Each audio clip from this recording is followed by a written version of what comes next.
This is Pet Life Radio. Let's talk pets.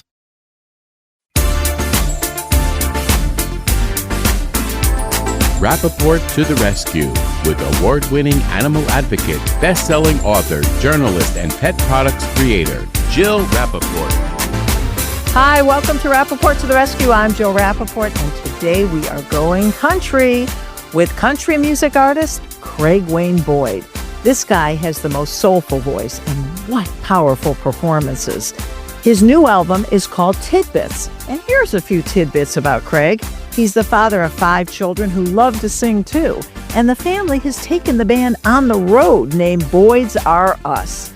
He has 1 rescue dog, Murphy, and he loves animals, especially horses. He grew up in Texas riding them since he was a little boy, and like myself, he's also an ambassador for Horses for Mental Health, which is the most wonderful organization. I'd like to note that this year alone, Horses for Mental Health has raised over $1.4 million for nonprofits around the country, incorporating horses into their mental health programs.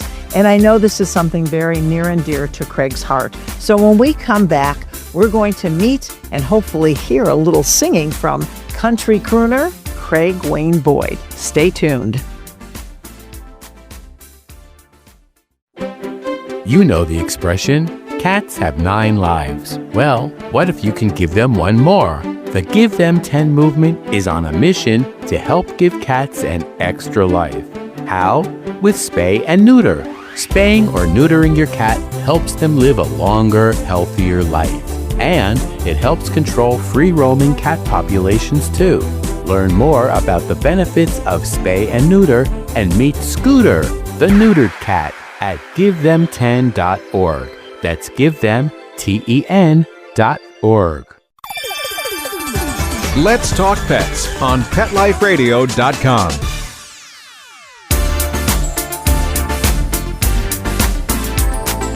Welcome back to Rappaport to the Rescue. I'm Jill Rappaport, and so excited to introduce you to our very special guest, country music artist known for his soulful voice and powerful performances, winner of Season 7 of NBC's The Voice with Blake Shelton's team.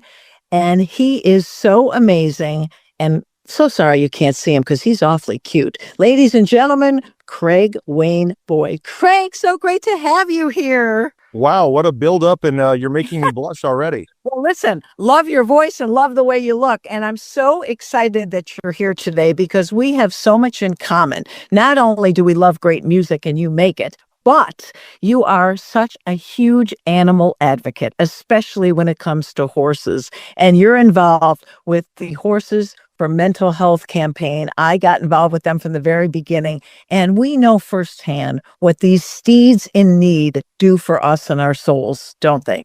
Absolutely. I grew up with horses myself as a young kid. I remember getting bucked off my little Shetland pony Coco many a time. He was more stubborn than I was, I believe, but or maybe not, because I kept getting back on him. But and then throughout the years, when I first moved out to Nashville, I brought out horses with me. I had a property out on the outskirts of town, and I had my horses out there, and it was just to get away from everyone else. I'd hop on the horse and go off trail riding for hours on end, and that's I actually wrote a lot of songs on the back of a horse. Oh, wow. Well, if you say that, you're going to tempt me. I'm going to get a little sample of something. Anything you want to share and sing with us now? I want to hear something about a horse. I would love it. Oh my goodness. I wasn't prepared for that. I don't even have I have a guitar on the wall behind me, but it's probably not in tune at the moment. But it is something that I got involved with Chantel's company. She was putting on a songwriter night. You're talking about Chantal Klinger, our mutual pal, who I first met when I was on Oprah, and she was my producer, and she introduced both of us to this incredible horse campaign. Absolutely. I found out that they were dealing with the horses and stuff, and it was such a beautiful experience that I had there that I wanted to be more involved, and hopefully we'll get to actually go out and experience the horseback riding with the folks that she's helping. And hopefully we can get you to sing one of those songs. People would love that because the campaign Horses for Mental Health, which goes all year long, and it starts out, kicks off as seen through horses, and then continues on. I know what my horses have done for me therapeutically, emotionally, physically. They just really soothe our souls. It's just a great experience. My dad has all his horses. It's fun. I think we shared some of the pictures with you guys of the kiddos are now I have 5. I had to move the horses back out to Texas because having 5 children and being in a smaller area, it was harder for me to get out to take care of them. So we moved them back to Texas with my dad's at my dad's ranch. So the kids get to go out there and hang out with them. It's so much fun. So let me understand the menagerie. You're the dad to 5 wonderful children. How many animals in the household now are surrounding you at all times? I have my aquarium. I have 5 children. And then we just recently in January rescued he's a doodle. He is a Brittany doodle, or a Brittany Poo, I guess is what they call him. The family that had him was not able to, were going through a bad split up, and they didn't feel comfortable in keeping the dog. So he has joined our family, and he's going for his first haircut tomorrow. I'm excited. I love it. You know, I just went through that. I rescued a Labradoodle. I said I have my own new breed of doodle. She's a wackadoodle. She is really out there. I call her Winnie the Poodle, and we gave her, now it's her second big haircut. Oh my goodness. I mean, she had really never knew love or affection or attention. Nobody's hands were on her in a kind way. She was in a hoarding situation. So for her first haircut, she said, "What the heck is going on here?" She was really frightened, and we had to shave her down. And it was quite the experience because I know the dogs I rescue. I just rescued a 14-plus blind, deaf little Doxy with many, many issues. Goodness. And he's the most amazing dog in the world. But many of these rescue dogs, as I'm sure you know, they haven't known the love and compassion of a kind human being. That is true. There's a lot of people out there like that. I experienced that nightly playing shows, and it's not only do horses and animals themselves heal people, but music heals people, and that's also a very big part of my journey and what I feel like I was put on earth to do. Well, your voice is incredible, and you know, listening to your music, you just go into a trance. It's absolutely beautiful, and to come in and do what you did on The Voice, on Blake Shelton's team, no doubt. Wow. Let's talk about the competition, because I've interviewed over the years, because country music is my favorite, I have to tell you. And I'm from Motown, by the way. I love Motown music too, but I absolutely adore country music. Talk about the competition and trying to really make your mark in today's world. When you watch these shows, there is so much darn talent out there. You know, there really is. I did not, in fact, stepping into the program myself, I didn't know where I was sitting at. I showed up there pretty beat up. The industry had chewed me up and spit me out a couple of times there in a row. And I didn't know up from down at that point. And interestingly enough, it was a healing process for me to allow myself to learn to be vulnerable again. I walked in there and I knew that I had one opportunity to be on this show, and that was it, you know. And I could go in there jaded, which I had been, and think that I had, you know, hey, I've been through this, I've done that. But I really walked in there with a humble attitude and a humble spirit and was there to learn. And I believe that that is what got me through. Wow. And, you know, to do as well as you did, that says everything about you and your talent. Because look at what's on the stage. Any given night on these shows, you say, wow, there's so much talent out there. The competition is truly daunting and unbelievable. For me, the competition wasn't really with the other folks. It was more with myself and my own mind. It was, you know, whether I could go out and just focus on doing my best and not, because everyone is different. You know, every artist is different. One guy may be able to do some crazy vocal licks and sing through the rafters. Somebody may be able to hold a note forever. Other people have, you know, inflections in their voices that bring out passion. And I just focused on what was my forte and then let the cards fall like they may. And what do you think it is about your forte that sets you apart? I learned at a young age that I had the ability to draw people in with my voice. And I think I really focused on that and being relatable, being able to tell a story. There's different people. I mean, I'm also a songwriter, so I write a lot of songs, but I've always looked at myself more as an interpreter of music to be able to convey the story as it was written, or at least my interpretation thereof. And, you know, it seems today you really do have to be a triple threat. You not only have to be a great singer, you have to be a great songwriter, and you have to be a great guitar player. Like literally, you have to do it all to really make your mark. Yeah, and it's funny. A lot of you even now is becoming even. You look like you sound good, if you know what I'm saying. Well, you have such a great voice. And for you, what do you strive for? And we're going to talk about your new album, Tidbits, in a moment. But what is it? How do you set goals for yourself and say, okay, that was a good song, but next time I can do better? You know, you're only as good as your last song. So where do you go from here? And what sort of goals do you keep setting for yourself to set you apart? For me, I just want to continue to progress. I feel like you just mentioned my newest album, Tidbits. That album has the word tidbits is different or strange, I guess, in and of itself. But it came from a gentleman that I met when I was, well, evidently he knew me most of my life, but I didn't really get to know him very well until I was around 15 or 16 years old.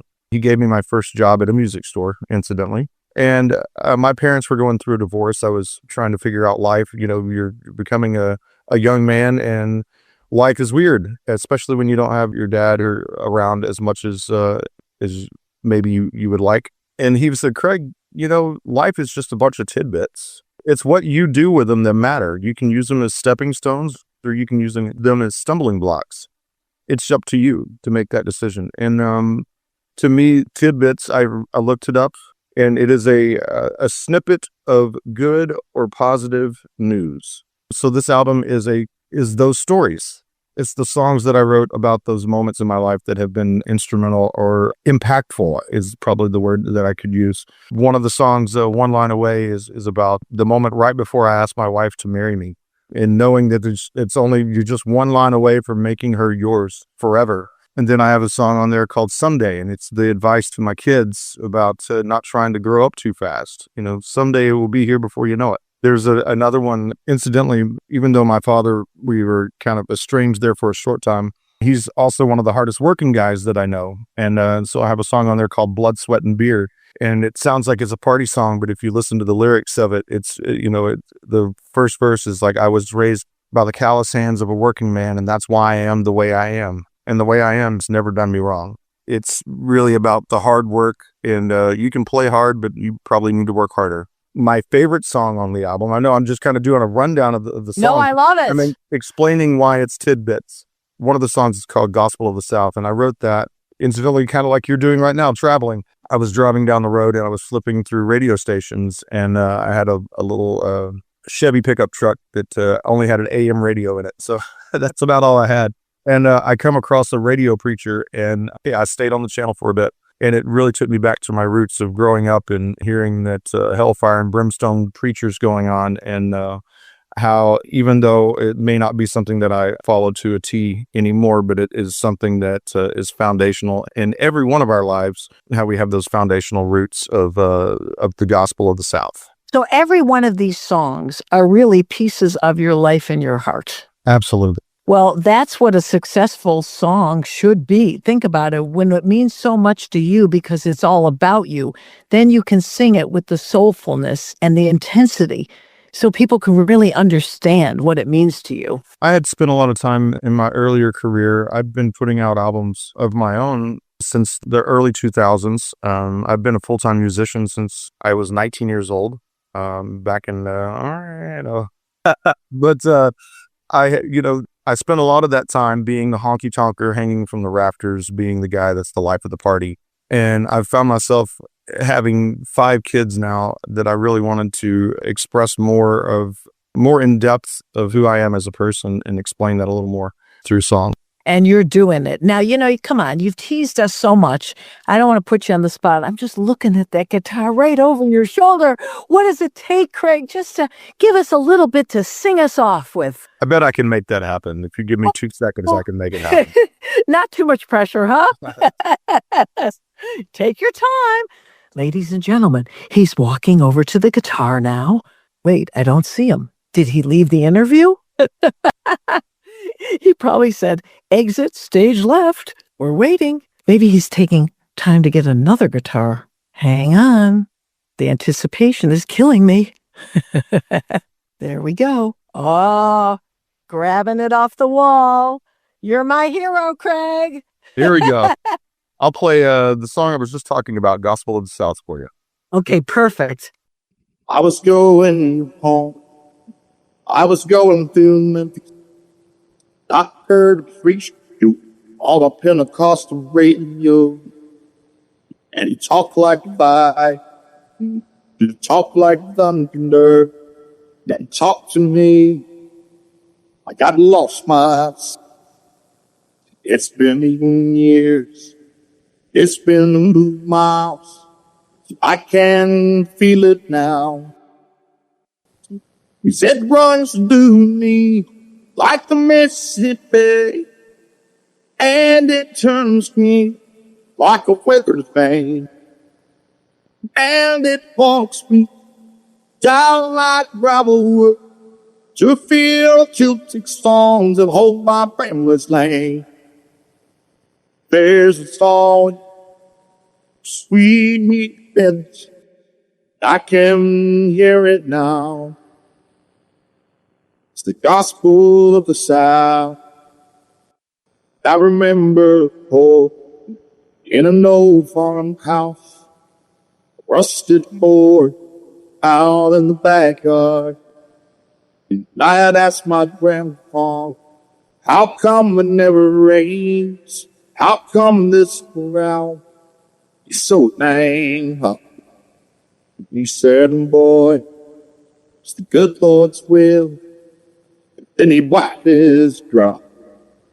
Yeah, it runs through me like the Mississippi, and it turns me like a weather vane, and it points me down that gravel road to a field of tilted stone that hold my family's name.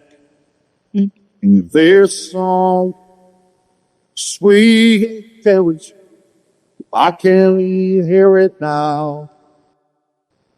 Gospel of the South. That house is gone. Then I see a young boy in a shirt and tie, dressed up for revival. The back of my daddy's truck, full of empty beer cans. But in my mama's hand, a beat up Bible. They put me down. That muddy water, I can chase it in my mouth. Yeah, it runs through me like the Mississippi, and it turns me like a weathered rain, and it points me down that gravel road where I left my sins in a shallow grave. If there's a song sweet tension, I can feel it now. Gospel of the South, amazing grace, how was the South. Wow. I can't believe I got a one-on-one concert, Craig. That was incredible. Thank you so much. Thanks for having me on. Thank you so much. That song was just amazing. And for everybody out there listening, go run and get tidbits right away. What an incredible voice you have. I feel so honored to get firsthand song right from you, Craig, and continue your work for all our animals in need, especially the horses that need you so much. Absolutely. I can't wait to, I think next week I get to get out and go riding again. So it's going to be a blast. Oh, I can't wait to hear all about that. We're going to catch up with you again. Craig, thank you for everything. And we hope you enjoyed that free, amazing concert from Craig, because you'll never get it anywhere else but on Rappaport to the rescue. Now hold your horses, because we have more as we check in with our cat correspondent, Deborah Cribbs, when we come back. Spanning the planet. You've landed at the pet entertainment center of the universe. Alert the paparazzi. This is Pet Life Radio, the ultimate animal adventure. Let's talk pets Let's talk pets on Pet Life Radio. Pet Life Radio. PetLifeRadio.com.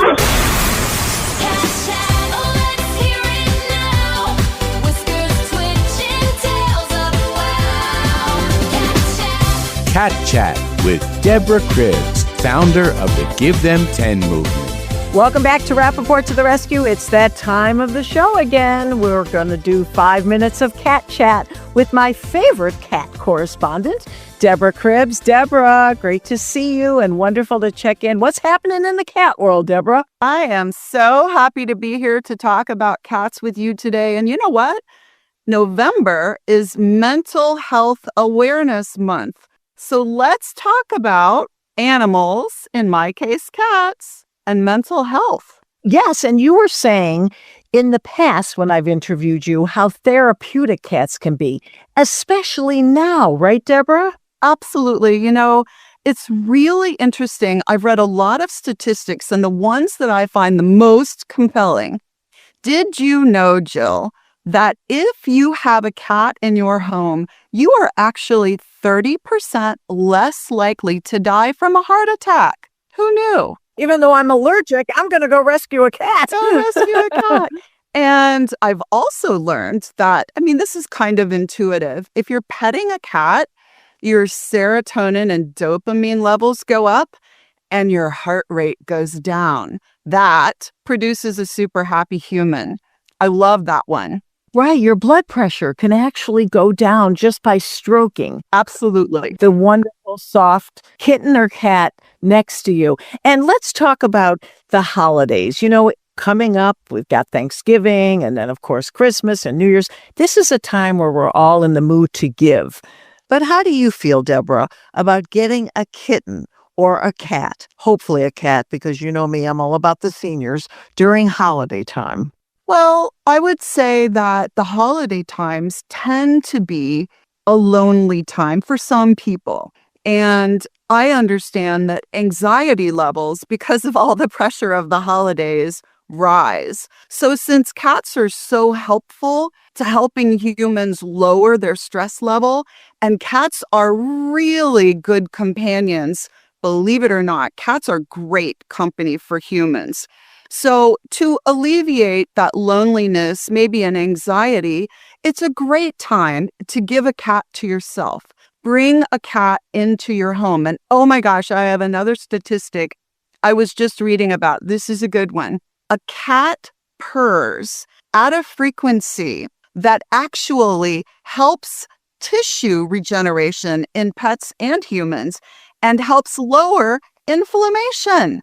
Who amongst us doesn't have inflammation? Cats sit on your lap and purr and actually help our human bodies. See, and all of us immediately run to doctors. They're loading us up with drugs that hurt us. And meanwhile, there's all these animals waiting, all these cats and kittens and shelters, and they could be doing such therapeutic, physical, wonderful things for us. Absolutely. And I will say right now, there are literally 1 million cats in shelters down the street from everyone who need a home. So if humans are made better by having cats in their home, why not? It helps everybody. Well, and your organization and what you do with Give Them 10, every day you are out there promoting the need to save these wonderful animals, Deborah. You're truly a hero to cats. And I love that you always seem to be promoting the cats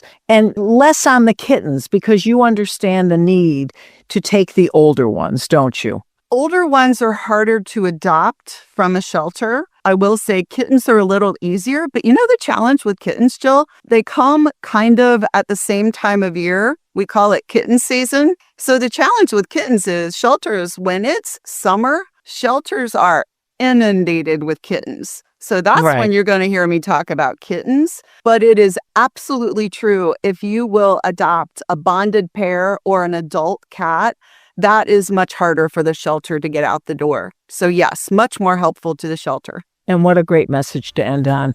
Once again, great cat chat, Deborah Cribbs, and can't wait to hear and see you next month. See you next month, Jill. Cat correspondent signing off. And thank you all for listening to this wonderful edition of, if I do say so myself, Rappaport to the Rescue.